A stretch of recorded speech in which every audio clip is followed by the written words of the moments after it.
नमस्कार, आप देख रहे हैं आर लाइव। शिक्षा मंत्री चंद्रशेखर द्वारा जो रामचरितमानस पर बयान दिया गया है उस पर बवाल थमने का नाम नहीं ले रहा है।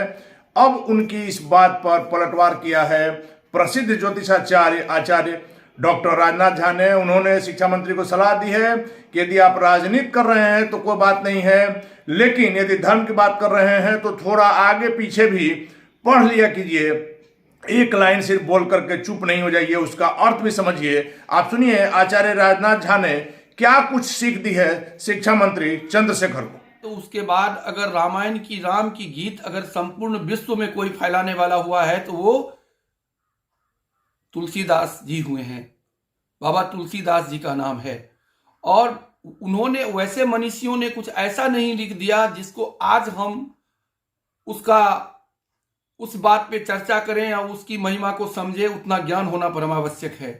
अगर आप राजनीति करते हैं तो राजनीति की बात अच्छे से समझेंगे, परंतु जहां धर्म की बात होती है तो पूर्ण बात बोलना चाहिए, आधा बात बोल करके नहीं छोड़ना चाहिए। यहां पर संदर्भ क्या है? बगैर संदर्भित बात कर रहे हैं। जात पात, कोई जात पात नहीं। जहां हमारा आदर्श वेद परंपरा कहता है सर्वे भवन्तु सुखिनः, सर्वे सन्तु निरामयाः, सर्वे भद्राणि पश्यन्तु, मां कश्चित् दुःख भाग् भवेत्, तो वहां पर ये वर्गीकृत कहाँ आया? अगर आप वर्गीकृत ही करते हैं तो क्या कहा है उत्तरकांड में? तुलसीदास बाबा ने क्या लिखा है? उन्होंने कहा है हर कहूं हरि सेवक गुरु कहूं, हर कहूं हरि सेवक गुरु कहूं, सुन खगनाथ हृदय मम दयऊं, अधम जाति में विद्या पाए, अब भयऊं जथा अहि दूध पियाए।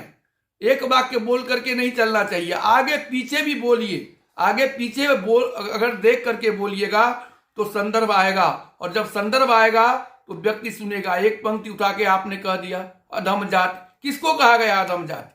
यहां पर काक भुसुंडी और गरुड़ जी का प्रसंग है। और गुरुजी ने कहा, क्या कहा गुरुजी ने? गुरुजी ने कहा शिव को हरि सेवक कहा। यह सुनकर पक्षीराज मेरा हृदय जल उठा, नीच जाति का मैं विद्या पाकर ऐसा हो गया जैसे दूध पिलाने से सर्प हो जाता है। ये कौन कह रहे हैं?